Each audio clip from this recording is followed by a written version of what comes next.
les pieux prédécesseurs et leur attachement à la sunna. Dans le hadith qui est rapporté par Abu Daoud, le prophète sallam était debout sur le mimbar. Le prophète sallam était en train de faire le discours du vendredi. Puis il a dit aux compagnons, asseyez-vous. Pendant ce temps, Ibn Mas'ud radhiyallahu anhu, il n'était pas encore rentré à la mosquée, mais il a entendu l'ordre, asseyez-vous. Qu'est-ce qu'il a fait? Il s'est assis immédiatement à sa place. C'est comme ça qu'ils étaient radhiyallahu anhu. Il faisait très chaud, mais il a entendu l'ordre et s'est assis. En sortant, le prophète sallam lui a dit, pourquoi es-tu resté dehors? Il lui a dit, j'ai entendu, alors que j'étais encore à l'extérieur, asseyez-vous, je ne voulais pas te désobéir. Voilà comment ils étaient les compagnons. D'après Abdullah ibn Omar, le prophète sallam s'était fait une bague en or, dont il plaçait le chaton du côté de la paume de sa main chaque fois qu'il la mettait. Les fidèles ayant fait faire également des bagues en or, le prophète sallam monta en chair, il montait sur le mimbar, il a arraché sa bague et dit, j'avais fait faire cette bague dont je plaçais le chaton du côté de la paume de ma main. Il la jeta et dit, par Allah, je ne la porterai plus. Les fidèles en firent autant dès l'heure. Ils ont vu le prophète sallam jeter sa bague, ils l'ont fait immédiatement. Et c'est rapporté par Muslim. D'après Ibn Abbas, le prophète sallam vit une bague d'or au doigt d'un homme. Une bague en or. Et on l'a dit que l'homme n'a pas le droit de porter de l'or, n'est-ce pas? Le prophète sallam, il a retiré la bague de ce compagnon et il l'a jetée par terre en disant, comment donc est-ce que l'un d'entre vous saisit de sa main une braise en connaissance de cause? Alors, on y voit ici un comportement ferme, n'est-ce pas? Le prophète sallam, qui était doux, clément, miséricordieux, il s'adaptait face au profil. Les ignorants, il faisait preuve de beaucoup de douceur avec eux, et ceux qui avaient des connaissances, les compagnons, les savants parmi eux, il lui arrivait de faire preuve de fermeté avec eux. D'accord? Le prophète sallam a dit, comment donc est-ce que l'un d'entre vous saisit de sa main une braise en connaissance de cause? Une fois que le prophète sallam s'en alla, on a dit à cet homme, ramasse ta bague, tire-en quelques profits, prends la bague, donne-la, vends-la, fais quelque chose. Il dit non par Allah, jamais je ne la reprendrai alors que le messager d'Allah l'a jetée par terre, rapporté par Muslim.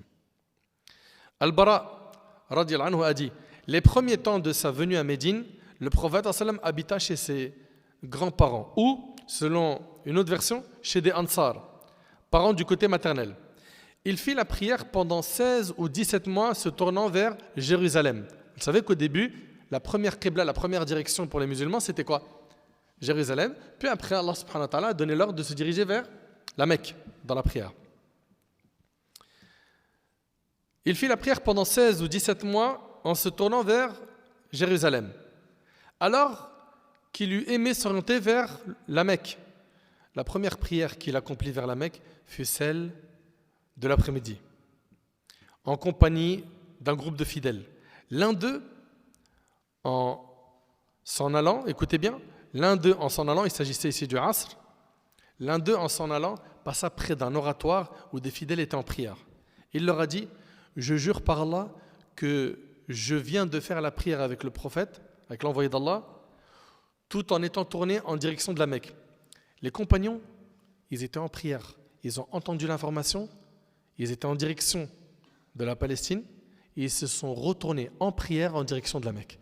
Parce qu'ils ont entendu l'information d'un compagnon et tous les compagnons sont honnêtes, dignes de confiance, ils ont mis l'ordre du prophète sallam immédiatement en pratique. Ils n'ont pas attendu de finir la prière pour vérifier l'info.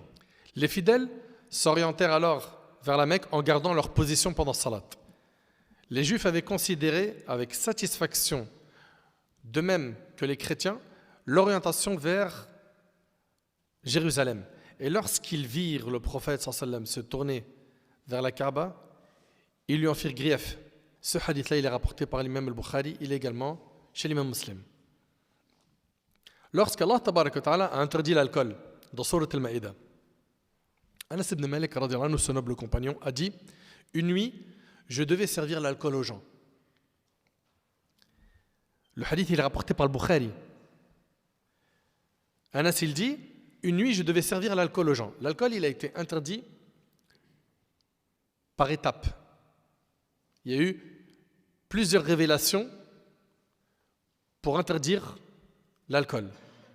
Allah Ta'ala a révélé plusieurs versets pour interdire l'alcool.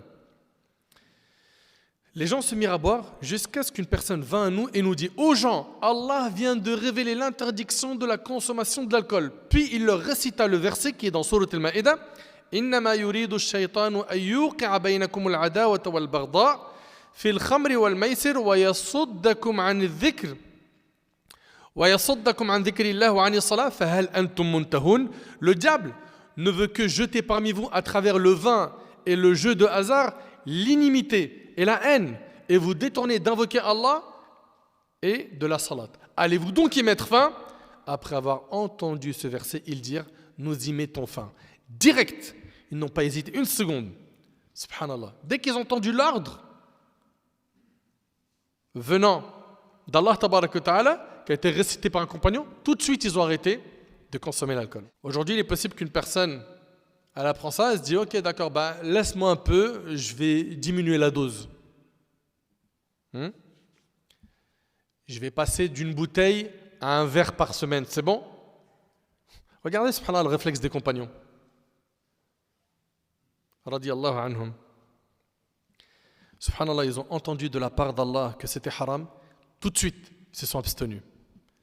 Qui d'entre nous est rapide dans le fait d'obéir à Allah et à son messager alayhi salam? Si ton cœur est plein d'amour d'Allah et de son prophète, conforme-toi à leurs ordres. Abbas ibn Rabi'a radiyallahu anhu an jami' as-sahaba dit: j'ai vu Omar al-Khattab embrasser la pierre noire. Vous savez que c'est recommandé. La pierre noire, elle est où? Non, elle est après le coin yéménite sur la Kaaba. J'ai vu Omar al-Khattab embrasser la pierre noire en disant, regardez ce qu'il a dit, Omar al-Khattab. Il a dit: je sais que tu es une pierre ne pouvant faire ni bien ni mal.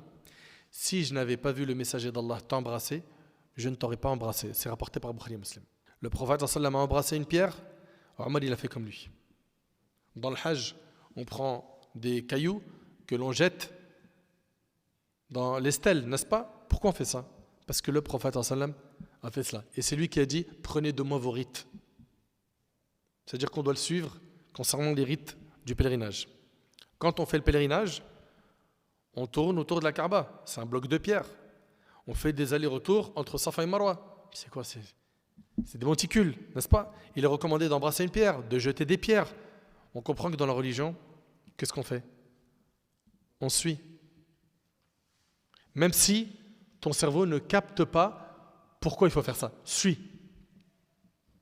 Ok? C'est authentique, tu suis. La mère des croyants, Aïcha radiyallahu anha, la femme du prophète sallam, remarqua la dévotion exemplaire d'Abdullah envers le prophète sallam et dit: personne ne marcha sur les pas du prophète sallam aux endroits qu'il illuminait comme le fit Ibn Omar, le compagnon Abdullah ibn Omar.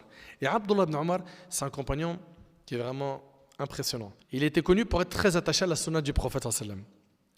On rapporte qu'Abdullah ibn Omar, et c'est le Bazar qui rapporte ce texte, Abdullah ibn Omar se dirigeait vers un arbre se trouvant entre la Mecque et Médine et il faisait la sieste sous cet arbre. Entre la Mecque et Médine, il y avait un arbre précis, il allait faire la sieste là-bas et il rapportait que le prophète sallam a fait cela. Abdullah ibn Omar, c'est quelqu'un qui a tellement aimé le prophète sallam qu'il a suivi le prophète sallam non seulement dans ses adorations mais même dans ses habitudes. Ibn Sirin rapporte: j'étais en compagnie d'Ibn Omar à Arafat. Puis je le suivis lorsqu'il allait accomplir la prière de Dhuhr et celle du Asr, présidée par l'imam. Nous fîmes ensuite avec certains de mes compagnons la station à Arafat. Arafat, c'est un endroit où les pèlerins se rendent pendant le pèlerinage. Donc il dit avec certains de mes compagnons, il dit donc ici, nous fîmes ensuite avec certains de mes compagnons la station à Arafat. Puis nous déferlâmes avec l'imam jusqu'au détroit près de Mazamaïn. Là il s'arrêta. Nous fîmes de même, croyant qu'il voulait faire la prière. Alors, celui qui lui tenait sa monture expliqua: il ne va pas prier. Il a plutôt évoqué qu'arrivé à cet endroit, le prophète avait fait ses besoins naturels, alors il a voulu en faire autant. Et c'est rapporté par Ahmed. Subhanallah. Il s'arrêtait dans les endroits où le prophète il avait fait ses besoins et il voulait faire la même chose. Je vous ai dit, il ne s'est pas contenté de suivre le prophète dans les adorations. Mais même dans quoi? Dans ses habitudes. Allahu Akbar. Et Abu Sa'id al-Khudri, radiyallahu anhu, il dit, tandis que le prophète était en prière, pendant la prière, le prophète il a enlevé ses chaussures. Pourquoi? Vous savez pourquoi? Oui. L'ange Gabriel est venu lui dire qu'il avait une impureté dans ses chaussures. Et il est en prière. Donc pendant la prière, il a enlevé ses chaussures et il a continué la prière. Qu'est-ce qu'ils ont fait les compagnons? Ils ont tous enlevé leurs chaussures pendant la prière. Allahu Akbar. Subhanallah. C'est impressionnant. Il enleva ses chaussures et les gens derrière lui ôtèrent leurs chaussures à leur tour. Lorsqu'il a terminé sa prière, le prophète sallallahu alayhi wa sallam leur a dit: pourquoi avez-vous enlevé vos chaussures? Ils dirent: ô messager d'Allah, nous t'avons vu les enlever, nous les avons enlevés alors. Tu les as enlevés, on les a enlevés. Le prophète sallallahu alayhi wa sallam leur a dit: l'ange Gabriel est venu m'informer que mes chaussures étaient entachées d'impureté. Quand l'un de vous se rend à la mosquée, qu'il scrute le dessous de ses chaussures, s'il y voit une impureté, qu'il essuie ses chaussures sur le sol, puis prie avec, et c'est rapporté par Ahmed. Alors, à l'époque du prophète sallallahu alayhi wa sallam, ils priaient avec leurs chaussures. Ça se comprend, il n'y avait pas de tapis dans la mosquée. C'était de la terre. Et attention, hein, jusqu'à aujourd'hui, c'est autorisé de prier avec ses chaussures. Pas sur le tapis dans la mosquée, mais si jamais tu te retrouves dans un endroit extérieur et que tu souhaites faire la prière, tu as le droit de prier avec tes chaussures. Tu vérifies qu'il n'y a pas d'impureté en dessous. C'est autorisé sans aucun problème. Les hadiths à ce sujet sont très nombreux. Okay? Je sais, quand on dit ça, souvent ceux qui n'ont pas étudié ce point, ils sont choqués. Ils disent: quoi? J'ai prié avec mes chaussures? Oui, tu as le droit. Mais quand tu rentres à la mosquée, tu les enlèves, tu les laisses sur le meuble là-bas. Parce qu'il y a des gens, ils mélangent un peu tout. Si on récapitule tous les points qu'on vient de voir, les conditions de validité d'une action sont combien? 2. 1, la sincérité et le fait que l'acte soit conforme à la sunna. On a vu également la définition de la sunna. Ce sont les paroles, les actions, les approbations du prophète. On a vu aussi que la sunna, elle a 3 rôles. Adam? Confirmer ce qu'il y a dans le Coran, expliquer ce qu'il y a dans le Coran, rendre obligatoire ou interdire ce que le Coran n'a pas rendu obligatoire et n'a pas interdit. Ok? Il faut toujours garder en tête que la sunna, elle aussi, elle vient d'Allah. Ok? Elle a été révélée par Allah tabaraka wa ta'ala. Notre bien-aimé alayhi salatu wassalam a dit: je vous ai laissé sur une voie claire de nuit comme de jour. Ne s'en égare que celui qui est voué à la perdition. C'est rapporté par Ahmed. Suivons sa sunna. Propageons-la par tous nos moyens. Vivons la sunna. La sunna, c'est pas simplement t'as la barbe et le qamis. C'est bien. C'est une très bonne chose d'avoir l'apparence sunna. Ok? Mais dans ta vie de tous les jours, quand vous sortez de chez vous, vous dites quoi? Bismillah, tawakkaltu ala Allah, la hawla wa la quwwata illa billah. Quand tu manges, tu dis Bismillah. Tu as oublié de dire Bismillah. Tu vas prendre les transports. Tu vas prendre un moyen de locomotion. La voiture, l'ascenseur, l'avion, le train. Bismillah. Subhanalladhi sakhara lana hadha wa ma kunna lahu muqrinin wa inna ila rabbina. Les invocations du matin, ils t'accompagnent, tu fais la protection d'Allah, n'est-ce pas? Les invocations du matin, tu les oublies pas.